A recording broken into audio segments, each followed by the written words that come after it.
नमस्कार मित्रों, मैं नीरज सक्सेना, फिजिक्स फैकल्टी। पिछला लेक्चर हमारा किरचॉफ के नियम के न्यूमेरिकल का रहा। उस एक लेक्चर में हमने भिन्न भिन्न तरह के न्यूमेरिकल डालने का प्रयास किया है। किरचॉफ के न्यूमेरिकल के खूब सारे वेरिएशन हैं, जिनमें से कुछ आपको पिछले लेक्चर में परोसे गए हैं। आपको प्रैक्टिस के लिए अब समय दे दिया गया है। आप उनके आधार पर कुछ न्यूमेरिकल अपने आप से करें। फिर अगर आपको अन्य वेरिएशन चाहिए या अन्य प्रकार की चीज में आपको न्यूमेरिकल चाहिए, तो उन्हें हम मोशन लर्निंग ऐप पे डाउनलोड कर देंगे। आप वहां से उन्हें देखें, है ना। अब सब आज से हम चालू करेंगे, या इस लेक्चर में हम चालू करेंगे प्रैक्टिकल इंस्ट्रूमेंट, यानी प्रायोगिक उपकरण जो आपके लेबोरेटरी में, प्रयोगशाला में उपलब्ध हैं और आपके 12th के सिलेबस के अंदर हैं। अब जो पोर्शन हम पढ़ने वाले हैं, ये लगभग 8 प्रैक्टिकल आपको देगा। थ्योरी का भी इसमें रोल है। ऐसा नहीं है कि थ्योरी में कोई पोर्शन इसका आता ही नहीं हो, ऐसा नहीं है। थ्योरी पोर्शन भी इसमें है कि साहब पेपर में इसमें से कुछ पोर्शन आता है ना। अब पेपर में बातें पूछी जाती, लेकिन ज्यादा महत्व इसका प्रयोगशाला में है ना। अब स्वाभाविक है, उपकरण होता है तो किसी सिद्धांत पर आधारित होता है। तो सबसे पहले हम ऐसे ही सिद्धांत को पढ़ने वाले हैं, जिसको व्हीट स्टोन सिद्धांत कहते हैं। उसके लिए पहले पढ़ेंगे व्हीट स्टोन सेतु। व्हीट स्टोन सेतु है ना, इंग्लिश में इससे बोलेंगे आप wheat stone bridge. Clear sir. अब व्हीट स्टोन ब्रिज क्या है? ये सब वैज्ञानिक व्हीट स्टोन द्वारा निर्मित की गई ऐसी संरचना है जिसका उपयोग या जिसके द्वारा किसी एक अज्ञात प्रतिरोध का मापन कर सकते हैं। एक अज्ञात प्रतिरोध का मापन कर सकते हैं, इसका मतलब बाकी प्रतिरोध ज्ञात रहेंगे। क्या है साहब ये व्हीट स्टोन ब्रिज? तो ये प्रतिरोधों की ऐसी समांतर चतुर्भुजाकार संरचना है जिसकी हर भुजा पर एक प्रतिरोध उपस्थित है। मैंने इसमें बता ही दिया कि 3 प्रतिरोध इनमें से ज्ञात होंगे। एक कोई सा ज्ञात होगा जो आप इस सेतु से ज्ञात कर सकते हैं। कैसे करेंगे? क्या है व्हीट स्टोन सेतु? मैं अब सर्किट बना के दिखाता हूं। ये सब ए, ये समांतर चतुर्भुज बनाऊंगा। इस भुजा में लगे प्रतिरोध को आप P कहेंगे, है ना। इस भुजा में लगे प्रतिरोध को आप Q कहेंगे। इस भुजा में लगे प्रतिरोध को आप R कहेंगे, और इस भुजा में लगे प्रतिरोध को आप S कहेंगे। तो स्वाभाविक ये 4 प्रतिरोध हैं। इसमें से किसी एक अज्ञात को आप माप सकते हो, पर इसका मतलब 3 ज्ञात हैं। अपन पहले ही स्टेब्लिश कर लें।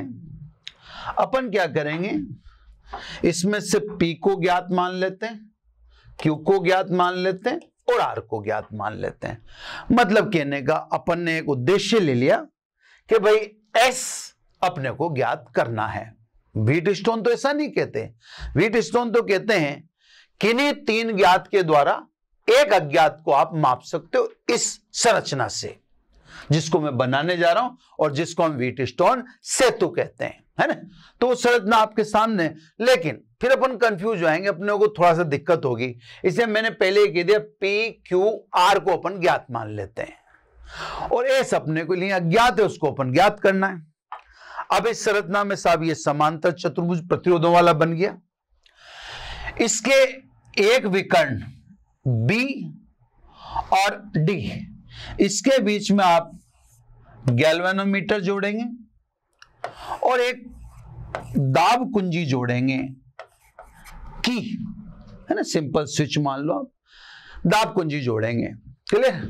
K2 ये एक विकर्ण के बीच का एडजस्टमेंट हो गया। दूसरे विकर्ण पे अब अंदर ही जोड़ेंगे तो अंदर फिर स्वाभाविक कचरा हो जाएगा, समझ में नहीं आएगा। तो दूसरा विकर्ण जो है उसमें अब अपन बाहर ले जाते हैं जोड़ने वाली चीजों को, है ना। तो दूसरे विकर्ण के बाह्य सिरे पर श्रेणी क्रम में एक तो लैग्रांज सेल जोड़ेंगे और एक सामान्य कुंजी K1 जोड़ेंगे। अब जो संरचना आपके सामने है, इस संरचना का नाम ही है व्हीटस्टोन सेतु। ये आपके सामने बन चुकी है संरचना, है ना। इसको बनाने वाले वैज्ञानिक व्हीटस्टोन थे, इसलिए इस संरचना का नाम भी व्हीटस्टोन सेतु रखा गया, ठीक है। अब सब आपकी कार्य प्रणाली क्या होगी, बनावट तो मैंने आपको समझा ही दी सारी बोल के, चित्र आपने देख ही लिया। अब वर्किंग का मतलब कार्य प्रणाली, है ना। तो वर्किंग यानी कार्य प्रणाली। अब आपको कैसे काम करना उसको समझे आप, है ना। प्रैक्टिकल इंस्ट्रूमेंट है सब। कोशिश अपन ये करते हैं कि प्रैक्टिकल इंस्ट्रूमेंट से रिलेटेड बातों को थोड़ा सा आपके अंदर विजुअलाइज करवाया जाए, आपको ऐसा लगे कि लाइव चल रहा है ना।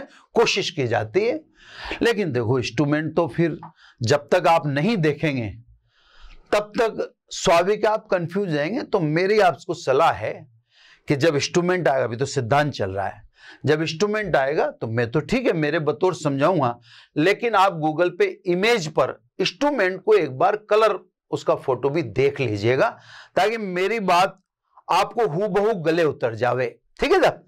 तो अभी सिद्धांत तैयारी करते हैं। अब आपको क्या करना है, सबसे पहले कुंजी K1 ऑन करनी, क्लियर। K1 ऑन कर दी, जो मैंने आपको दिखा दी। इसके बाद आपको P Q R को इस प्रकार एडजस्ट करें। S तो ज्ञात है, इसलिए S के बारे में मैं कुछ बोलता नहीं हूं, है ना। तो सर आपको P Q R 3 ज्ञात प्रतिरोध है आपके लिए, इनको इस प्रकार एडजस्ट करना है, इस प्रकार मैनेज करना है, इस प्रकार व्यवस्थित करना है कि जैसे ही आप K2 ऑन करें तो गैल्वेनोमीटर में डिफ्लेक्शन यानी विक्षेप 0 आ जावे, बस ये आपको ध्यान रखना है। तो जैसे ही आप K1 के बाद K2 दबाएं, PQR को एडजस्ट कर लें पहले, फिर K2 दबाएं, और K2 दबाने के बाद आपको गैल्वेनोमीटर में 0 विक्षेप प्राप्त करना है, क्लियर सब। इस आपको ज्ञात प्रतिरोधों का एडजस्टमेंट करना है, क्लियर सब। एक बार मैं दोबारा से बोल देता हूं लाइन को, ताकि कहीं कोई कमी रहेगी हो तो। आप PQR 3 ज्ञात प्रतिरोध हैं, इनको व्यवस्थित करें, समायोजित करें, एडजस्ट करें कि K1 के पश्चात K2 जब दबावें तो गैल्वेनोमीटर यानी धारा मापी में विक्षेप 0 आए। जब विक्षेप 0 आए तो इसे कहते हैं सेतु की संतुलन अवस्था। ये क्या कहलाती है साहब, सेतु की संतुलन अवस्था। अब क्योंकि आप लगातार इंस्ट्रूमेंट पढ़ेंगे तो मैं इसलिए लिखता जा रहा हूं कि लगातार इंस्ट्रूमेंट पढ़ेंगे तो अब आज के बाद इस चैप्टर में जहां जहां भी गैल्वेनोमीटर में 0 आएगा वहां वहां संतुलन अवस्था तो बोला ही जाएगा। अब आप इसको रट लें तो ज्यादा बेटर है कि साहब गैल्वेनोमीटर में 0 आते ही संतुलन नाम जुड़ जाएगा, ठीक है साहब। अब संतुलन की अवस्था में कैसे धारा प्रवाहित होगी उसको देखो आप। यहां से सब I धारा चली, किस पे आ गई? संधि पर आ गई, A पर। यहां से मान लीजिए इधर I1 और इधर I2, क्योंकि संतुलन की अवस्था में गैल्वेनोमीटर में विक्षेप क्या है? 0 है। जब गैल्वेनोमीटर में विक्षेप 0 है तो इसका मतलब धारा न तो B से D जा रही है न D से B जा रही है, तभी तो K2 दबाने के बाद गैल्वेनोमीटर में विक्षेप 0 आया, यानी शाखा BD में धारा नहीं है। शाखा BD में धारा नहीं है तो इसका मतलब I1 सीधी C की तरफ निकल गई और I2 भी सीधी C की तरफ निकल गई, क्योंकि I divide into I1 plus I2, तो I1 plus I2 again convert in I। ये सब संतुलन की अवस्था में धारा का प्रवाह मैंने दर्शाया है। क्लियर होगी बात? संतुलन की अवस्था में धारा का प्रवाह। ठीक।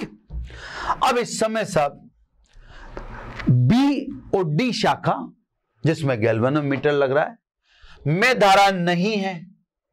अब इस शाखा में धारा नहीं है तो धारा क्यों नहीं है साहब? इसका मतलब B व D इन पर विभव का मान समान, समान विभव पर धारा का प्रभाव संभव नहीं है। तो साहब B और D पर विभव समान है, इसलिए B व D के मध्य धारा नहीं। अब इससे आप दो समीकरण बनाओ, है ना।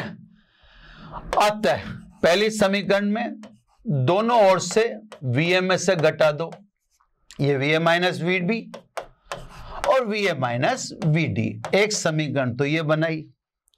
VA माइनस VB का मतलब A व B के मध्य विभवांतर कितना होगा? ओम के नियम से धारा इंटू प्रतिरोध, यानी I1 P। दूसरी समीकरण कहती है A व D के मध्य विभवांतर, ओम के नियम से कितना होगा? I2R। ये समीकरण A। अब वापस आपको समीकरण 1 से एक और समीकरण बनानी है, तो साहब दोनों ओर से समीकरण 1 में से VC घटा दो, तो पुनः या बाई इक्वेशन 1 है ना। दोनों ओर से मैं VC घटा देता हूं, VB minus VC, VD minus VC। VB minus VC का मतलब है B और C के मध्य विभवांतर ओम के नियम से कितना हुआ? I1Q। VD माइनस VC ओम के नियम से विभवांतर कितना हुआ? I2S।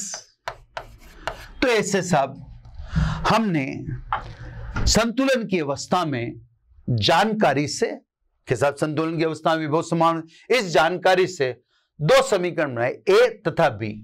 अब सब by equation A upon B, यानी समीकरण A में समीकरण B का भाग देने पर, तो दो सब I1P अपॉन I1Q मतलब P upon Q, I2R upon I2S, I2 cut गया मतलब R अपॉन S। क्लियर साहब?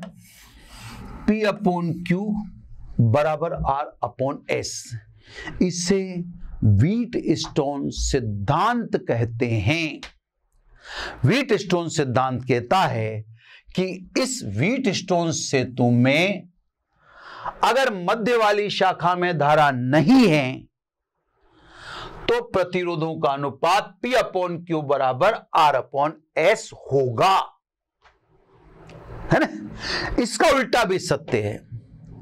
व्हीटस्टोन सिद्धांत कहता है यदि P अपॉन Q बराबर R अपॉन S है तो मध्य वाली शाखा में धारा हो ही नहीं सकती। तो सब दोनों का ध्यान रखिए। पहला कि सब यदि मध्य वाली शाखा में धारा नहीं है तो प्रतिरोधों का अनुपात P अपॉन Q बराबर R अपॉन S समान होगा, है ना। दूसरी बात, यदि P अपॉन Q बराबर R अपॉन S है तो फिर समझ लेना कि मध्य वाली शाखा में धारा नहीं है। बिल्कुल क्लियर, कोई इसमें सोचने की आपको आवश्यकता ही नहीं है, ये बिल्कुल क्लियर है। तो साहब आप P/Q बराबर R/S का इस्तेमाल तब करना जब सेतु कौन सी अवस्था में हो, संतुलन की अवस्था। स्ट्रिक्ट फॉरवर्ड है ये बात, बिल्कुल स्ट्रेट फॉरवर्ड, ध्यान रखना साहब। ऐसा नहीं कि आप कभी भी कह दो P/Q बराबर R/S, नो नेवर। वो केवल संतुलन अवस्था में कह सकते हो P/Q बराबर R/S। उसका उल्टा भी सत्य है, P/Q बराबर R/S तो मध्य की शाखा में धारा नहीं है। इसीलिए जो मैंने प्रीवियस न्यूमेरिकल कराए, चाहे संधारित्र के समय कराए थे, चाहे उससे पहले कभी कराए होंगे, तो मैंने आपसे यही कहा था जब ये रेशो समान हो जाता है तो बीच वाली शाखा प्रभावहीन हो जाती है, उसको हटा देते हैं। हटा इसलिए देते हैं कि उसमें धारा रहती नहीं है, इसलिए हटा देते हैं। तो मैंने संधारित्र के समय भी, आप अगर उसको देखें लेक्चर को, तो आप दोबारा देखेंगे तो आपको यही बात मेरी वहां कहीं मिलेगी कि P/Q बराबर R/S हो गया, ये रेशो सेम है, इसका मतलब मध्य की शाखा प्रभावहीन हो गई। चलो साहब, बहुत बेजा बड़क कर ली तो आप समझ ही होंगे। अब दूसरी बात, एक बात में बहुत दिमाग लगा लिया तो आप समझ गए। दूसरी बात ध्यान रखना, संतुलन की अवस्था में धारामापी और सेल इनकी अदला बदली कर सकते हैं। मतलब सेल में यहां लगा सकता हूं और धारामापी यहां से उठा के यहां लगा सकता हूं। इनके स्थान को परिवर्तित किया जा सकता है। गैल्वेनोमीटर यहां और सेल यहां स्थानांतरित कर सकते हैं। इससे सिद्धांत पर कोई प्रभाव पड़ने वाला नहीं है। क्लियर साहब? तो यह बात भी आप ध्यान रखें कि संतुलन की स्थिति में धारामापी व सेल के स्थान की अदला बदली की जा सकती है, इससे सिद्धांत प्रभावित नहीं होगा, है ना। इससे पोजीशन वो की वही रहेगी। गैल्वेनोमीटर को यहां भी लगा देंगे तो भी उसमें 0 आएगा, क्योंकि मैंने कहा भी था कि साहब एक विकर्ण पर ये दूसरे विकर्ण पर अब दोनों बीच में डाल देते तो यहां पर फिर आपको समझ में आता है, इसलिए ये विकर्ण मैंने बाहर निकाल दिया। ठीक है साहब। तीसरी बात, व्हीटस्टोन सेतु की अच्छी सुग्राहिता, सुग्राहिता का मतलब संवेदनशीलता होता है ना। अच्छी सुग्राहिता के लिए यह जरूरी है कि चारों प्रतिरोध P, Q, R तथा S लगभग समान कोटि के हों, है ना। तीन बातें मैंने महत्वपूर्ण बता दी। अब उद्देश्य आ गया, आपका अज्ञात प्रतिरोध कौन था? S। तो साहब आप सीधा सीधा कह दो, वैसे तो समीकरण है 3 ज्ञात, कोई से भी बता दो आप मेरे को P, R, S ज्ञात बता दो, मैं क्यों बता दूंगा। 3 ज्ञात आपको बताना है, लेकिन अपन तो उद्देश्य लेके चले कि अपन S को ही अज्ञात मानेंगे। तो साहब इसलिए अज्ञात प्रतिरोध S is equal to Q/P into R। क्योंकि ये आपके ज्ञात हैं तो स्वाभाविक है 3 ज्ञात प्रतिरोध से एक अज्ञात प्रतिरोध का मापन कर। तो ये सिद्धांत था, ये कोई उपकरण नहीं था। आप गलतफहमी में बिल्कुल न रहें, सिद्धांत यहां लिख दिया गया है। उस सिद्धांत की रचना के लिए आपको एक व्यवस्था दिखाई गई है। क्लियर साहब? अब व्हीटस्टोन का सिद्धांत सही है या नहीं है, इसकी जांच आपको करनी है किरचॉफ के नियम से। तो अगला टॉपिक हमारा हुआ किरचॉफ के नियम का इस्तेमाल करके व्हीटस्टोन सिद्धांत की व्युत्पत्ति करना, यानी proof of Wheatstone principal bye Kirchhoff law. अब किरचॉफ के नियम से हम व्हीटस्टोन सिद्धांत की पुष्टि कर रहे हैं। चलो साहब नेक्स्ट टॉपिक ले लेते हैं, है ना। ये जो एकेडमिक वाले बच्चे पढ़ रहे हैं वो थोड़ा इसको इंपॉर्टेंट मान लें, ये आया हुआ है पहले, है ना, तो उसने थोड़ा सा वो उस हिसाब से देख लें कि हाँ ये इंपॉर्टेंट हो सकता है एग्जाम पॉइंट ऑफ। तो साहब अब क्योंकि किरचॉफ के नियम से हम प्रूव करने जा रहे हैं तो मैं कुंजी वंजी तो हटा देता हूं। अब मैं सीधे सीधे आपके ये सर्किट में ये बना देता हूं, है ना। कोशिश करूंगा कि बिल्कुल क्लियर, ये सब P, ये Q, ये R, ये S और ये A, ये B, ये C, ये D, ये सब अब कुंजी हटाई दी मैंने। ये गैल्वेनोमीटर कुंजी हटा दी, गैल्वेनोमीटर के प्रतिरोध को Rg बोल देंगे, है ना, क्लियर। और इधर ये मैंने इधर से भी कुंजी हटा देता हूं, क्योंकि जब अपन किरचॉफ की बात कर रहे हो तो कुंजी से कोई मतलब नहीं है, लेकिन सेल से तो मतलब है, तो ये सेल लगा दिया मैंने, सेल का विद्युत वाहक बल E दिखा दिया। हालांकि बाहर से कोई आवश्यकता अपने को पड़ नहीं रही है ना, तो सब कुंजी वगैरह सारी हटा दी है और कुंजी की जगह ये तार लगा दिए, वो सर्किट वो का वो ये सामने दिख रहा है आपको ABCD। यहां से मैंने धारा चलाई I, है ना, यहां मैंने I1 धारा डाल दी, क्लियर। यहां पे मैंने I2 धारा डाल दी, क्लियर। अब I1 धारा मैंने यहां पे देख दिया, I बराबर I1 प्लस I2 हो गया। संधि पर जाने वाली धारा या संधि पर आने वाली धारा दोनों बराबर होती हैं, तो आप समझ गए होंगे कि I बराबर I1 प्लस I2, है ना। अब ये I1 B पे आती है, गैल्वेनोमीटर में जाने वाली धारा को IG लिख देते हैं। ये ध्यान रखना साहब, गैल्वेनोमीटर से रिलेटेड बातों को GG से दर्शा देंगे तो ज्यादा बेटर रहेगा ना। ये IG इधर आ जाती है D पर, इधर से I2 आती है, जाने वाली धारा आने वाली धारा के बराबर होनी चाहिए, तो इधर से I2 आई, उधर से IG आई। अब साहब I1 में से IG तो इधर चली गई थी, तो फिर इधर कितनी बची, I1 माइनस IG। अब ये दोनों कहां पर आई, बिंदु C पर, C पे देखो देगा, दोनों को जोड़ो तो वापिस I1 प्लस I2 यानी आई। तो साहब किरचॉफ का नियम जब भी आप यूज करेंगे, यूज करते समय आपको ध्यान रखना रहेगा कि धारा का डिस्ट्रीब्यूशन बिल्कुल परफेक्ट होना चाहिए। अगर धारा का डिस्ट्रीब्यूशन परफेक्ट नहीं हुआ तो डेफिनेटली फिर आप किरचॉफ लॉ के सवाल को आगे फॉरवर्ड ना करें या प्रोसीड ना करें, है। धारा का डिस्ट्रीब्यूशन प्रथम नियम अगर सही नहीं लगा फिर आप आगे कोशिश ना करें, है ना।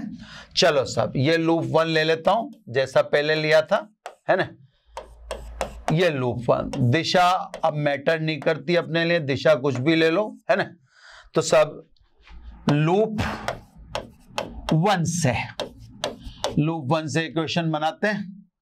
ये दोनों सेम डायरेक्शन में है, तो धारा एवं प्रतिरोध का गुणनफल पॉजिटिव, ये दोनों भी सेम डायरेक्शन है, तो धारा एवं प्रतिरोध का गुणनफल पॉजिटिव। गैल्वेनोमीटर के प्रतिरोध को चलो Rg लिख दूं मैंने, यहां जब लिख दिया तो, नहीं तो कैपिटल G भी लिख देता तो कोई फर्क पड़ने वाला था नहीं।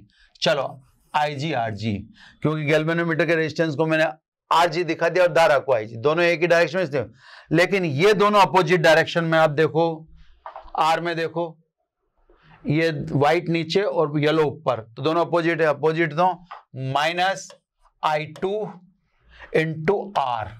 सब धाराओं का 3 प्रतिरोध थे, तो विद्युत धारा एवं प्रतिरोध के गुणनफल का बीजीय योग हो चुका है, बराबर विद्युत वाहक बलों का बीजीय योग। इसमें कोई सेल लगाई नहीं है, कोई सेल लगाई तो विद्युत वाहक बलों का बीजीय योग 0। इसको एडजस्ट कर लो, यानी I1P plus IG RG, I2R को उधर शिफ्ट कर दो, या R2R को उधर शिफ्ट कर दिया। ये एक इक्वेशन आ गई साहब, क्लियर। अब अगली इक्वेशन की तैयारी करो। अगली इक्वेशन के लिए अगला लूप ले लो, ये अगला लूप लेते हैं, ये देखो लूप ले रहे हैं, सब कर चुके हैं। Practice makes the perfect man, है ना। आपको अगर परफेक्ट बनना है तो प्रैक्टिस कीजिए। ये लूप 2 है ना, दिख रहा होगा वैसे क्लियर, मैं भी कोशिश उसी की कर रहा हूं कि आपको क्लियर दिख ले। लूप 2 से, लूप 2 में देखो सब ये दोनों सेम डायरेक्शन में, तो धारा एवं प्रतिरोध का गुणनफल पॉजिटिव, सॉरी Q है ये प्रतिरोध, है ना, प्रतिरोध Q है, तो यहाँ इसकी जगह पर Q लिख देते हैं, ये Q, ठीक है। ये दोनों अपोजिट डायरेक्शन में, तो माइनस चिन्ह लगा देता हूं। अब धारा इंटू प्रतिरोध का गुणनफल नेगेटिव, ये दोनों भी अपोजिट डायरेक्शन में, देखो व्हाइट येलो को देखें आप अपोजिट, तो minus IG RG, minus IG RG, है ना।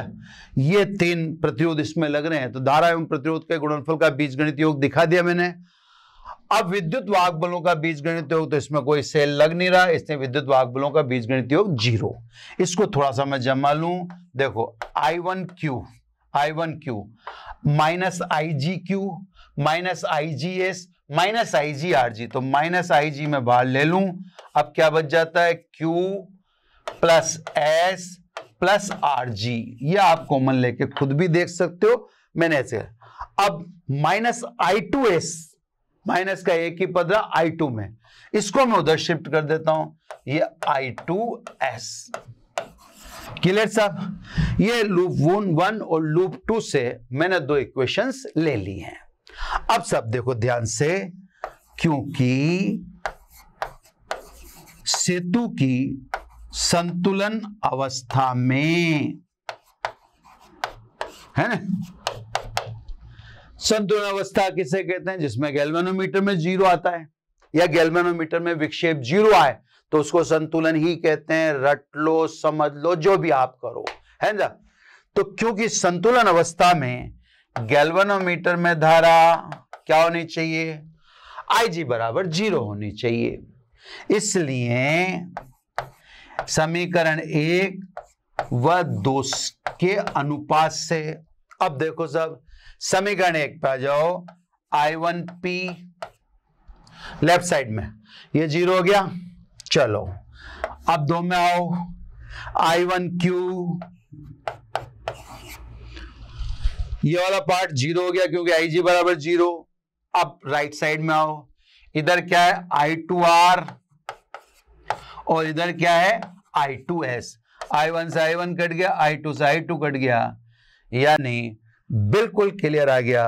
क्या आया? P/Q is equal to R/S। Wheatstone के सिद्धांत को किरचॉफ के नियम ने भी हरी झंडी दे दी, यानी किरचॉफ का नियम भी ये मानता है कि व्हीटस्टोन प्रिंसिपल बिल्कुल सही है। वो भी यही कहता है कि जब सेतु संतुलन की अवस्था में होगा, संतुलन की अवस्था में सदैव P/Q बराबर R/S होता है। तो सब अब अपनी जो बात है उसमें और दम आ चुका, या व्हीटस्टोन की जो बात है वो और दमदार हो चुकी, क्योंकि उसकी पुष्टि किरचॉफ से हो चुकी। क्लियर साहब? ये तो सब व्हीटस्टोन का सिद्धांत और व्हीटस्टोन के सिद्धांत की किरचॉफ के नियम से पुष्टि। अब बात को समझो, है ना, थोड़ा ध्यान रख।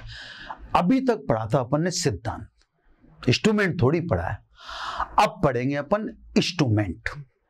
अब क्या है साहब? व्हीटस्टोन के सिद्धांत पर बनाए गए इंस्ट्रूमेंट, पोस्ट ऑफिस बॉक्स भी है, मीटर सेतु भी है, और भी होंगे, मेरी जानकारी में 2 ही हैं, है?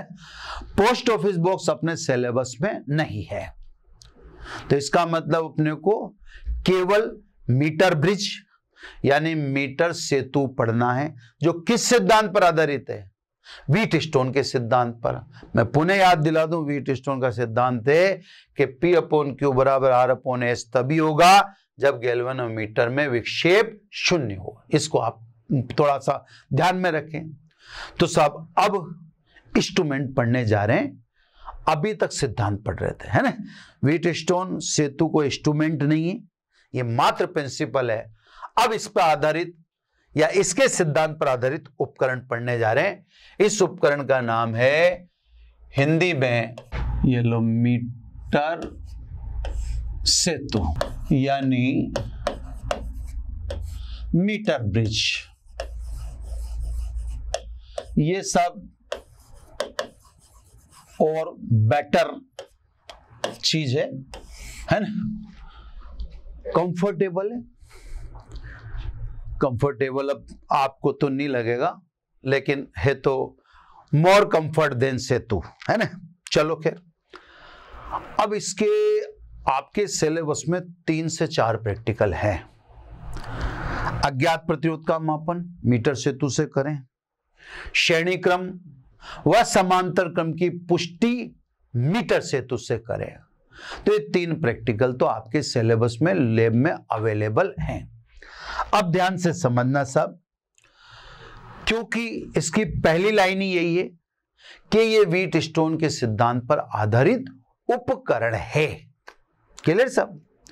अब व्हीटस्टोन के सिद्धांत पर आधारित उपकरण है, तो इसके सर्किट की डिजाइन मैं व्हीटस्टोन से ही करूंगा। व्हीटस्टोन से करूंगा, इससे मैं यहां पर खटाखट व्हीट स्टोन छोटा सा बना देता हूं ताकि आपको इसके सर्किट को बनाना आ जाए। ये P, ये Q, ये R, ये S, ये कुंजी, ये गैल्वेनोमीटर, ये A, ये B, ये C, ये D, ये बाहर का जो है विकर्ण में बाहर ये लैक्लांसी सेल, ये कुंजी K1 और ये इस तरह से ये छोटा सा मैंने खटाखट भाई K2 नहीं है वो K1 नहीं है K2 है वो ना। तो ये मैंने खटाखट बना दिया। अब क्यों बनाया अभी आपके सामने मैं रख दूंगा। ये K2 ठीक है। ये व्हीट स्टोन सेतु बन गया, तीसरी बार बन रहा है तो अब आपको कोई तकलीफ नहीं होगी समझने में ना। अब इस पर आधारित उपकरण उसका नाम है मीटर सेतु। अब आप मेरे से पूछें कि जो इंस्ट्रूमेंट व्हीट स्टोन के सिद्धांत पर आधारित उसका नाम मीटर सेतु क्यों रखा। तो साहब उसका नाम मीटर सेतु इसलिए रखा कि इस उपकरण का मुख्य भाग 1 मीटर लंबा मिश्र धातु का तार ऐसी है। अब देखो यहां पर मैं नॉमेनक्लेचर करूंगा तो इसके अकॉर्डिंग ही करूंगा, इस वाले के अकॉर्डिंग है ना। तो सब मीटर सेतु इसने रखा क्योंकि जिस उपकरण को आप पढ़ने जा रहे हो इसका मुख्य या प्रमुख भाग सर्वत्र एक समान यानी समान मोटाई वाला है ना 1 मीटर लंबा तार है, इससे इसका नाम मीटर सेतु है। ठीक है साहब। तो नाम किस हिसाब से, अच्छा तार किसका है। मैंने आपको जब मिश्र धातु पर ताप का प्रभाव पढ़ाया था तो मैंने कहा था मिश्र धातु के लिए अल्फा नगण्य होता है। तो मैंने वहां यूं कहा था कि मिश्र धातु का ताप के संगत प्रतिरोध में होने वाला परिवर्तन लगभग नगण्य है, इसलिए सभी प्रायोगिक उपकरणों के अंदर मिश्र धातु कांस्टेंटन, यूरेका, मैग्नीन का इस्तेमाल करते हैं। तो जब मैं प्रैक्टिकल इंस्ट्रूमेंट बोलूंगा तो मैं मिश्र धातु बोलूंगा, कांस्टेंटन, यूरेका, मैग्नीन मैंने यही रट रखी है। और क्यों बोलूंगा, क्योंकि ताप का प्रभाव यानी ताप प्रतिरोध गुणांक मिश्र धातु के लिए अल्फा नगण्य होता है, जिसका तात्पर्य है कि ताप के परिवर्तन के संगत मिश्र धातुओं के प्रतिरोध में होने वाला परिवर्तन नगण्य है ना। इससे रीडिंग चेंज नहीं होती। तो साहब ये मिश्र धातु का तार है, सर्वत्र एक समान है, इसकी लंबाई 1 मीटर है। ठीक है साहब। अब साहब इसकी लंबाई 1 मीटर है तो 1 मीटर कैसे नपेंगे, तो साहब 1 मीटर नपेंगे बाकायदा इस पे लगे पैमाने से, है ना। थोड़ा सा मेरे से देखो ऊंचा नीचा होगा पर अब आप समझ जाना। ये 1 मीटर लंबा पैमाना है जिस पर आपको लंबाइयों का मापन करना है। मैं सर्किट बताने के चक्कर में ही इसको सामने रखे हुए हूं, तो आपको यह ध्यान रखना पड़ेगा तार को मैं AC बोलूंगा, इसके अकॉर्डिंग बोल रहा हूं, है ना। ये रहा बिंदु A, ये रहा बिंदु C। अब साहब ये तार एक लकड़ी के तख्ते पे कसा होता है। इस लकड़ी के तख्ते पर और क्या क्या चीजें होती हैं उसको देखें आप। इस लकड़ी के तख्ते पर L आकार की तार के बारे में सारा बता ही दिया मैंने ना। ये L आकार की, ये देखो साहब तांबे या पीतल की पत्तियां होती हैं इस तरह की, जो मैं आपको बना के दिखा रहा हूं, है ना। ये तांबे या पीतल की पत्तियां कौन से आकार की, अंग्रेजी के L आकार की, और एक सीधी की सीधी है, वो जो भी है आपके सामने मैंने ये दिखा दी है। तो पत्तियां का मतलब मैं लिख नहीं रहा हूं, अब मैं सुना रहा हूं, मैं बोल रहा हूं, है ना, कि साहब कौन सी चीज किसके। फिर मैंने आपको बोला कि आप गूगल में इमेज में सर्च कर लेना, वहां और बेटर दिख जाएगा। बस ये बता रहा हूं, ये तांबे या पीतल की पत्तियां हैं, 2 L आकार की हैं और एक सीधी पट्टी है। इन पे से स्क्रू लगे होते हैं, ये इस तरह से स्क्रू लगे होंगे। इस बीच वाली पट्टी को D बोलते हैं। मैं बता रहा हूं ना आपको, मैं सब इसके अकॉर्डिंग ही बोलूंगा, तो ये कुछ चीजें थोड़ी सी आपको। अब सारा कनेक्शन में उसके अकॉर्डिंग कर दूंगा, अब आपको कोई तकलीफ नहीं होगी। देखो आपको ज्ञात प्रतिरोध लगाना है, ज्ञात सॉरी आर एस है ना, इधर आर लिख दूं, इधर एस लिख दूं, यहाँ इधर एस आ गया, इधर उल्टा आ गया ना, तो इसको मैं सही लिख देता हूं, ये आर और ये एस, ठीक है, यही बनाया हुआ है मेरा। पिछले भी मैं आपको चेक करा के दिखा दूं, थोड़ा सा कभी कभी मैं भी कंफ्यूज हो जाता हूं कि मैंने कहीं पिछले में गड़बड़, या आर एस है ना, ठीक है, सब हो जाता है, लगातार चीज को ही लेते हैं ना तो ध्यान नहीं रहता, कई बार ऐसा हो जाता। अब सब इसके अकॉर्डिंग सर्किट, ये सारा लकड़ी के तख्ते पे कसा हुआ मिलेगा आपको, जिसको आप गूगल इमेज पर देख लीजिएगा, मीटर से तो आप नाम से सर्च करेंगे, इमेज दिख जाएगी। तो लकड़ी के तख्ते पर ये सजावट रहेगी, एक पैमाना 1 मीटर लंबा, सर्वत्र एक समान मिश्र धातु का तार, एल लंबाई की पत्तियों पर पड़ा होगा, बीच वाली पत्ती है उसका नाम डी रखा गया है ना। अब कनेक्शन करो साहब, कनेक्शन में मैं आपको यहां से दिखाता हूं, ऐसे चलें, ये रहे ए और डी, ये रहा डी, ए और डी के बीच में गैप है, इसके बीच में क्या जोड़ेंगे आप, ज्ञात प्रतिरोध कैपिटल आर है ना। तो सब यहां स्क्रू है, एक तार यहां कसिए, एक तार यहां कसें और बीच में ज्ञात प्रतिरोध लगा दें। इस ज्ञात प्रतिरोध को क्या बोलेंगे अपन, रेजिस्टेंस बॉक्स है ना। यहां से जो आप प्रतिरोध लगाएंगे उसको मैं क्या बोलूंगा, आर, ठीक है ना।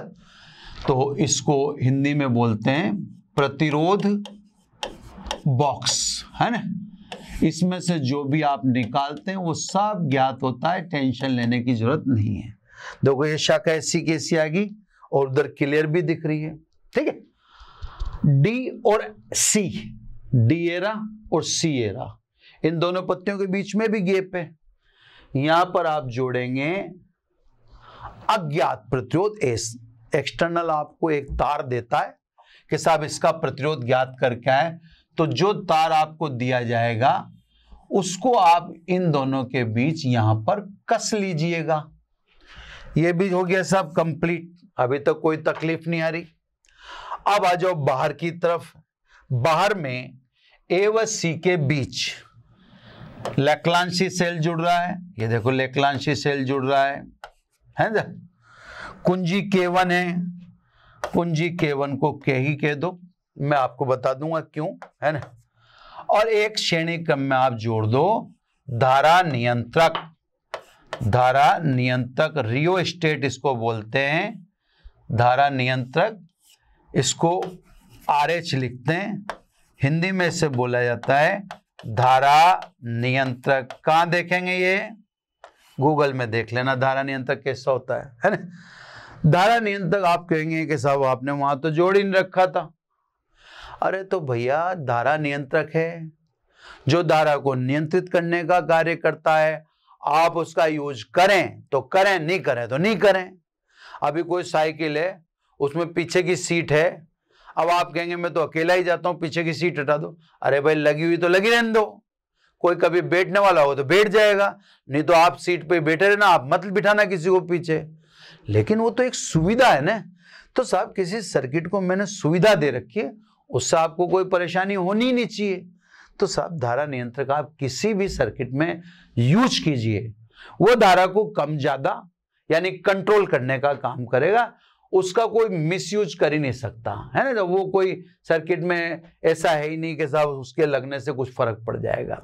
तो धारा नियंत्रक आप किसी भी परिपथ में लगा सकते हैं। आपको धारा कम ज्यादा करनी है कर लेना, नहीं करनी कोई यूज मत करना, उसको लगे रहने दें। जैसे साइकिल में पीछे सीट लगी है, क्लियर। अब आपको ये शाखा भी कंप्लीट मिल गई है ना। सर्किट इससे बना रहा हूं ताकि आप लैब में जाए। अब आपको ये ऊपर वाली ब्रांच नहीं दिख रही क्योंकि आपको बिंदु बी दिख ही नहीं रहा, ये बात सही है, पर बिंदु डी तो दिख रहा है आपको। चलो बिंदु डी को पकड़ते हैं, ये बिंदु डी को पकड़ते हैं, क्या जोड़ दें, गैल्वेनोमीटर।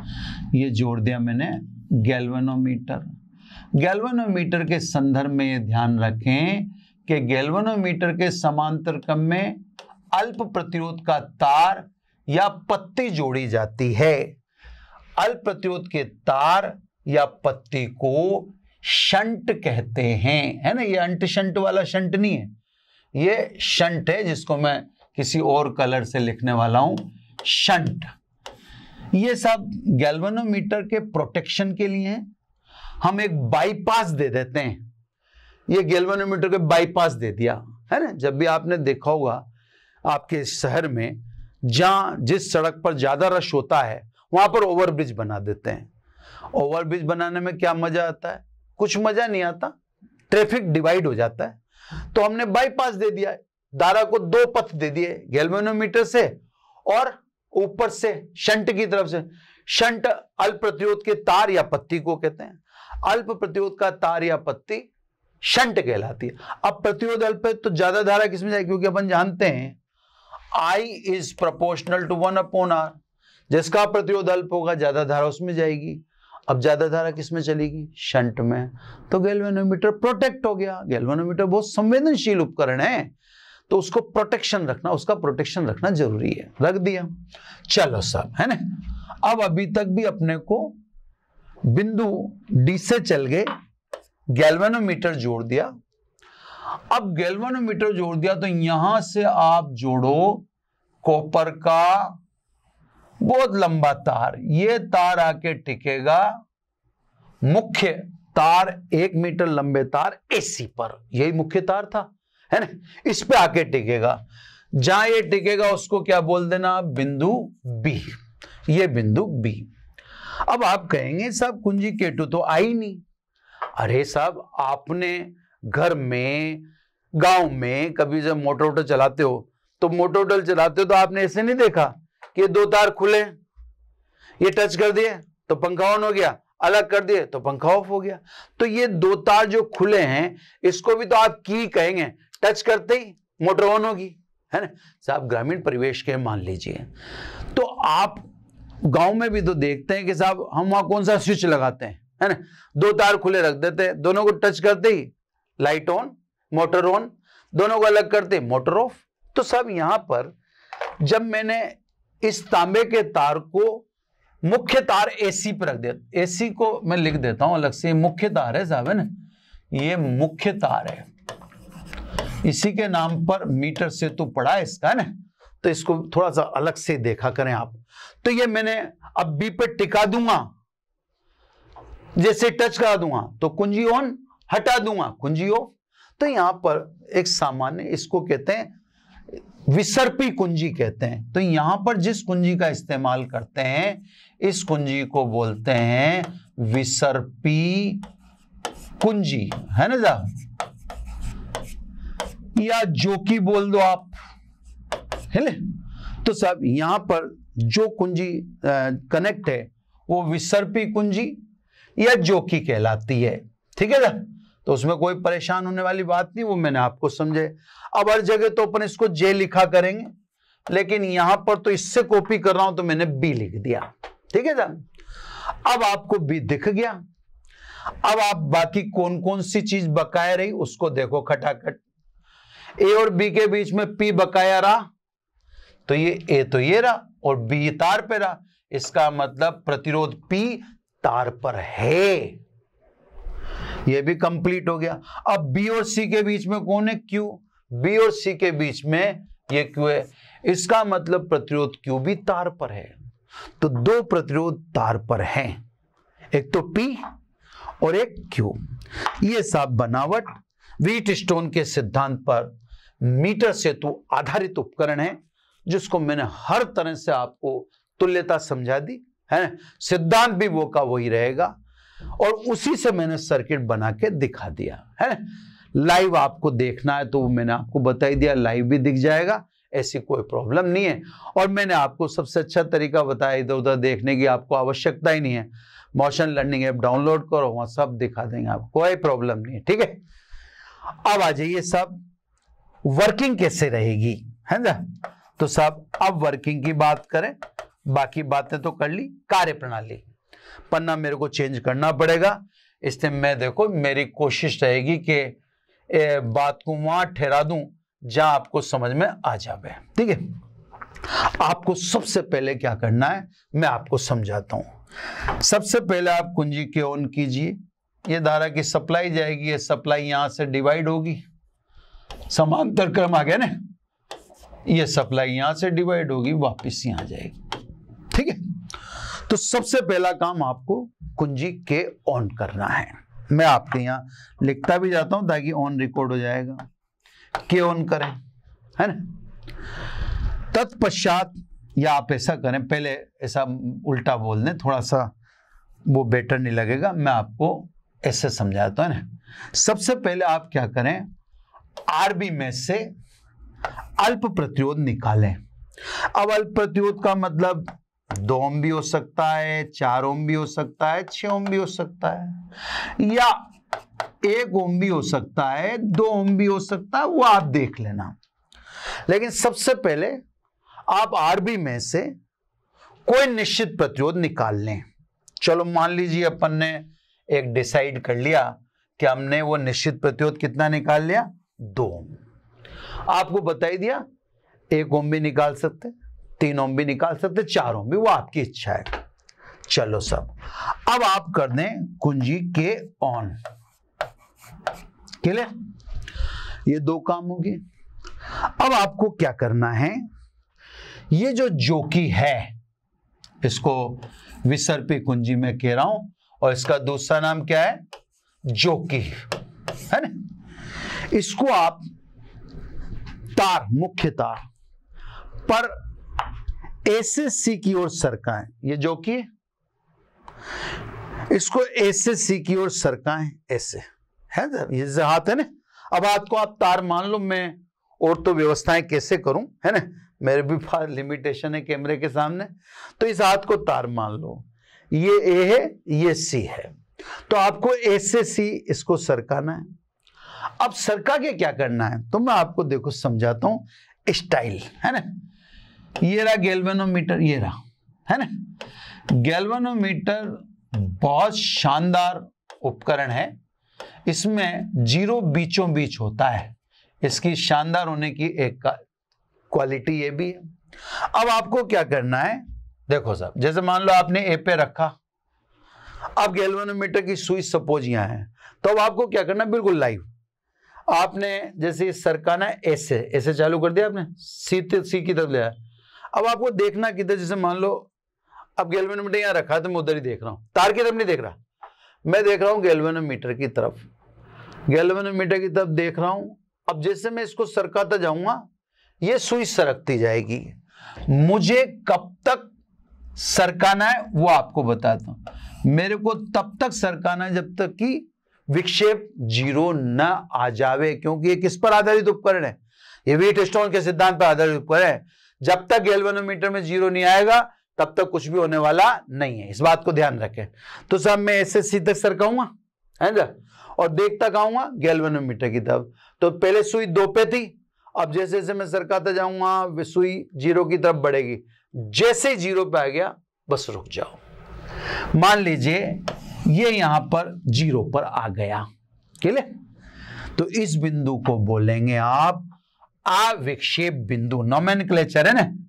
इस बिंदु को क्या बोलेंगे, अविक्षेप या संतुलन बिंदु। सबके आगे संतुलन लग जाएगा, किसको, इस समय तो बिंदु बी दिख रहा है ना, तो बिंदु बी को क्या बोलेंगे, अविक्षेप या संतुलन बिंदु। मीटर सेतु की अवस्था को क्या बोलेंगे, मीटर सेतु इस समय कौन सी अवस्था में है, संतुलन अवस्था में है। तो मीटर सेतु की अवस्था क्या कहलाएगी, संतुलन अवस्था। सबके आगे संतुलन लग जाए। तथा ए व बी के बीच तार की लंबाई 100 सेंटीमीटर लंबा तार है, तो ये शेष कितनी रहेगी, 100 माइनस एल। ए व बी के बीच तार की लंबाई स्मॉल एल, इसको बोलेंगे आप संतुलन लंबाई। मेरी बात को एक बार और सुने।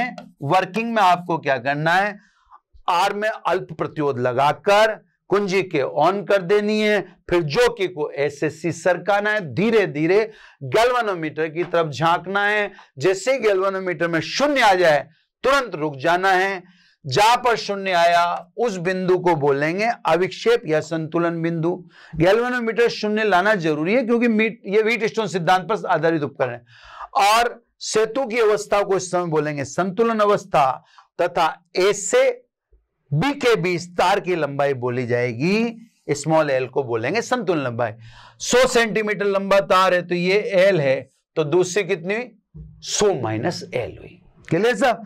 ये आपकी वर्किंग रही। अब देखो साहब, मेरे को अब तो पेज पलटना ही पड़ेगा क्योंकि बहुत यहां पे कचरा हो चुका है। ठीक है, अब ध्यान से समझें।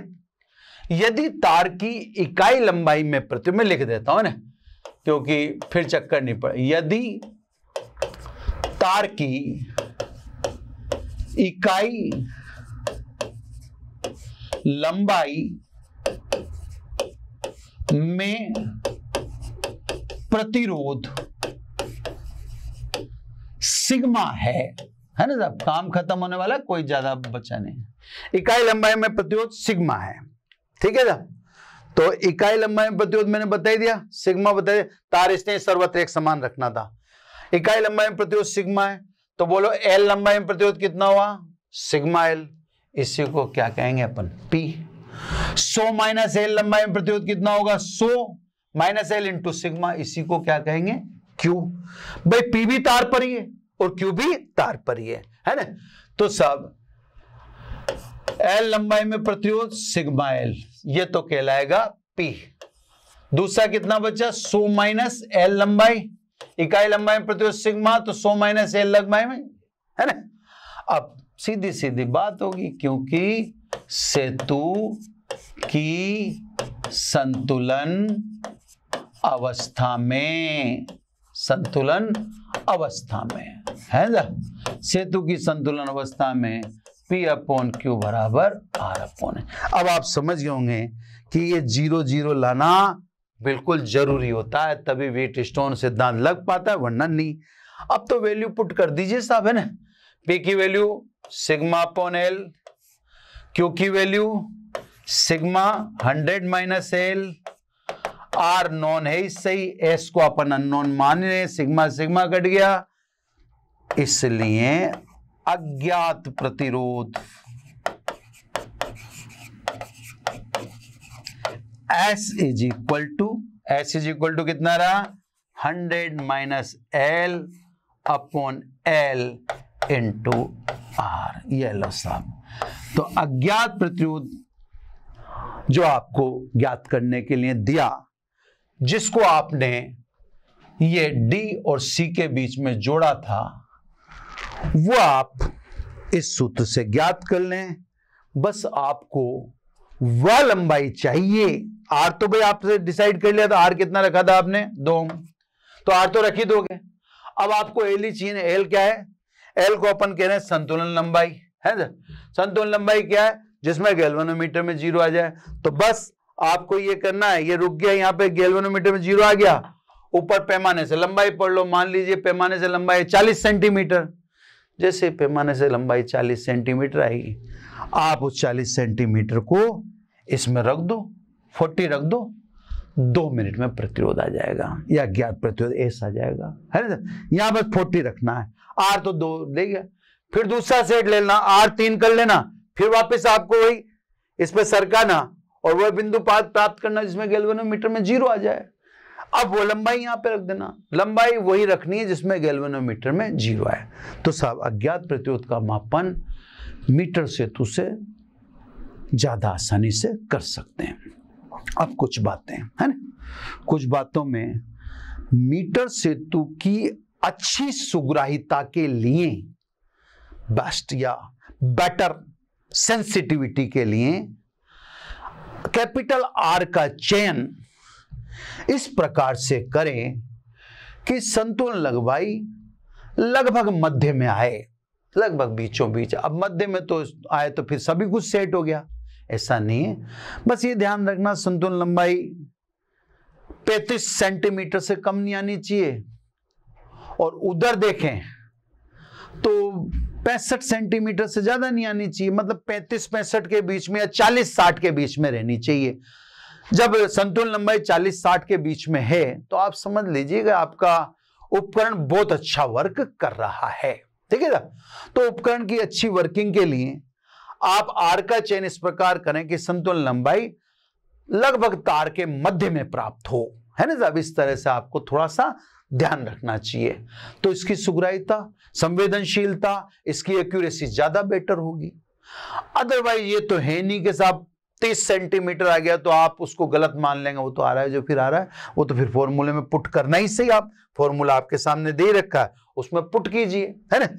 अब मैं आपको समझा दूं, इस पर बेस्ड न्यूमेरिकल भी आ सकता है, मैं कोशिश करूंगा एक आध न्यूमेरिकल डाल दूं, पर ऐसा छोटा सा सर्किट बनाकर इस पर आधारित न्यूमेरिकल आ सकते हैं। व्हीट स्टोन के सिद्धांत पर आधारित न्यूमेरिकल भी हो सकते हैं।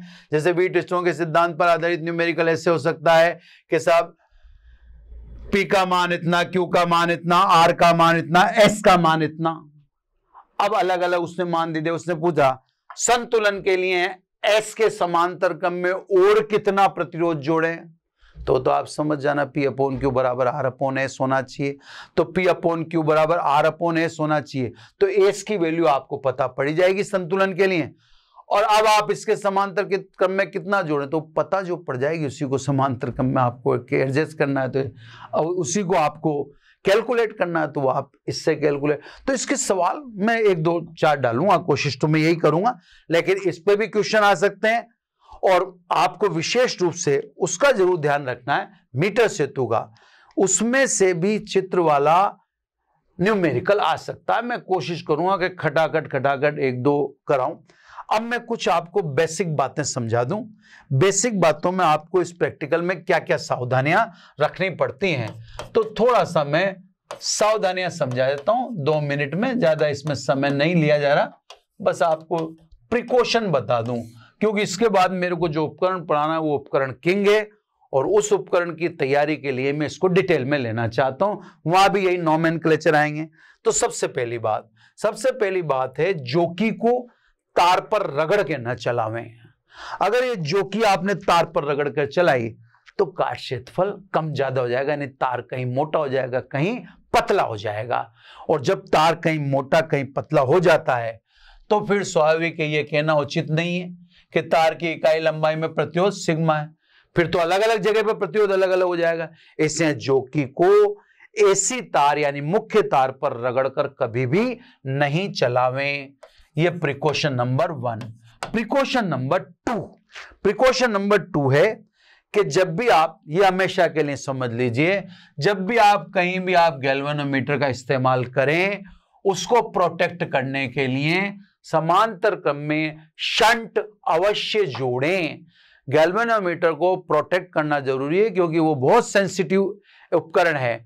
तो साहब सेंसिटिव इंस्ट्रूमेंट है, इससे गैल्वेनोमीटर को शंट सहित उपयोग में लेना चाहिए। ये एक सावधानी आपके सब जगह काम आ जाएगी जहां जहां आप गैल्वेनोमीटर का इस्तेमाल करेंगे।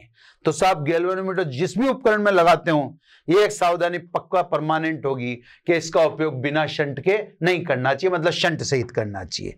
ठीक है साहब, 2 बातें कंप्लीट होगी। अब तीसरी बात यह है कि आप जब प्रैक्टिकल करेंगे तो कुंजी के अधिक समय तक ऑन न रखें, यानी आपने रीडिंग ले ली तो सर्किट को ऑफ कर दें। अगर आप ऑन रखेंगे तो ऑन रखने में सप्लाई चलेगी तो प्रतिरोध तार गर्म हो जाएगा, और प्रतिरोध तार गर्म हो जाएगा तो हम ताप के प्रभाव को जानते हैं कि प्रतिरोध तार गर्म हो जाएगा तो उसके प्रतिरोध में परिवर्तन हो जाएगा। तो लंबे समय तक कुंजिके को ऑन नहीं रखना चाहिए। समझ गया? अगली बात है ना, नेक्स्ट बात नंबर 4 में जो मेरे को तुरंत याद आ रही है, संतुलन लंबाई आपने ऐसे ही क्यों ली, बी से क्यों नहीं ली? तो इसके बारे में आप सीधा स्पष्ट सुनिए। संतुलन लंबाई सदैव उस बिंदु से लेते हैं जो सेल के धनाग्र से जुड़ा हो। अब धनाग्र से कौन जुड़ा हुआ है? बिंदु ए। तो साहब इसी से आपको संतुलन लंबाई लेनी है। तो संतुलन लंबाई सदैव उस बिंदु से लेते हैं जो सेल के धनाग्र से जुड़ा हुआ हो। बच्चों मैं आपको बता दूं, मेरा इंटरेस्ट मीटर सेतु में इतना नहीं है। मेरी घबराहट अगले उपकरण को देखते हुए, अगला उपकरण इसके बाद जो नेक्स्ट लेक्चर में इंट्रोड्यूस होने वाला है वो है विभव मापी। तो मैं जो ये सुना रहा हूं सावधानियां वगैरह वगैरह वगैरह, ये कोई अब मेरी आवश्यकता नहीं थी, लेकिन मैं इसलिए सुना रहा हूं ताकि अगले उपकरण में आप सतर्क रहें। वो बहुत इंपॉर्टेंट उपकरण है, वो थ्योरी पॉइंट ऑफ व्यू से भी इंपॉर्टेंट है, प्रैक्टिकल पॉइंट ऑफ व्यू से भी, है ना। अंतिम बात है ना, अंतिम सावधानी, सावधानी नंबर 5। क्लियर सब? 5वीं सावधानी है कि हमने जो ये कैलकुलेशन करी, इस कैलकुलेशन करने के दौरान हमने ये जो तांबे पीतल की पत्तियां थी, ये एल आकार की, ये एल आकार की, है ना, इन पत्तियों के प्रतिरोध को कंसीडर ही नहीं किया। ये हमने कैलकुलेशन में या गणना में इन पत्तियों का प्रतिरोध कंसीडर नहीं किया, इन पर विचार ही नहीं किया। ये तो गलत है। इसका मतलब हम जो रिजल्ट पाएंगे, इस रिजल्ट में एरर आ जाएगी, त्रुटि आ जाएगी। तो अब इस त्रुटि को दूर करने के लिए क्या करें? तो इस त्रुटि को दूर करने के लिए आप, जैसे इस सिचुएशन में आपने 5 रीडिंग ले ली, है ना, या 5 ऑब्जर्वेशन ले लिए, ऑब्जर्वेशन, है ना, ले लिए। अब आपको क्या करना है कि S और R के स्थान की अदला बदली करनी है। S R वहां लगाना है और S यहां लगाना है, और वापस 5 ऑब्जर्वेशन का दोहरान करना है, क्योंकि यहां त्रुटि को त्रुटि से ही दूर करेंगे, है ना। तो हमने पीतल व तांबे की पत्तियों के प्रतिरोध के विचार ही नहीं किया, जो वास्तव में होता होगा। तो सब, इसका मतलब जो रिजल्ट आएगा उस रिजल्ट में एरर आएगी, और वो एरर दूर करने के लिए हमारे लिए जरूरी है कि S और R का स्थान बदलकर वापस प्रयोग का दोहरान करें। यानी आपने 5 ऑब्जर्वेशन इस सिचुएशन के लिए, तो 5 इसके उल्टे सिचुएशन के आपको लेने पड़ेंगे। इसलिए बच्चों ये प्रैक्टिकल थोड़ा लेंथी हो जाता है, क्योंकि इसमें उनको एक्सचेंज करके भी दोहरान करना पड़ता है। तो यही व्हीटस्टोन ब्रिज कंप्लीट, इसका किरचॉफ से प्रूफ आ गया। मीटर सेतु इसी पर आधारित उपकरण था, वो भी कंप्लीट। पोस्ट ऑफिस बॉक्स अपने सिलेबस में नहीं है, इसलिए उसकी चर्चा अपने को करनी नहीं है। कल कोशिश करेंगे कि एक एक दो न्यूमेरिकल अगले लेक्चर में इनका डाल दें, क्योंकि मीटर सेतु पे न्यूमेरिकल आने के चांसेस होते, आता छोटा सा ही है। P/Q बराबर R/S पर ध्यान रखिए, वो आपको बताएगा इससे गैल्वेनोमीटर शून्य अवस्था में या फलांडी का, तो अपन कोशिश करेंगे ऐसा कुछ करने का। बाकी एक इंस्ट्रूमेंट क्लोज हो चुका है, और आपको इसके संदर्भ में फिर कुछ भी पूछना है, जानना है आदि इत्यादि, तो वो आपको मैंने बताए रखा। आपने अब मोशन लर्निंग ऐप डाउनलोड भी कर लिया होगा, तो अब आपको वहां से जानकारियां मिलती रहेंगी। Thank you very much. आशा करता हूं हमारे टॉप एजुकेटर का यह लेक्चर आपको पसंद आया होगा। अगर पसंद आया है तो वीडियो को लाइक करिए, चैनल को सब्सक्राइब करिए और शेयर भी करिए, क्योंकि ज्ञान बांटने से बढ़ता है, और सही बताऊं तो पुण्य भी मिलता है। मुझे सुनने के लिए बहुत बहुत धन्यवाद। Thank you.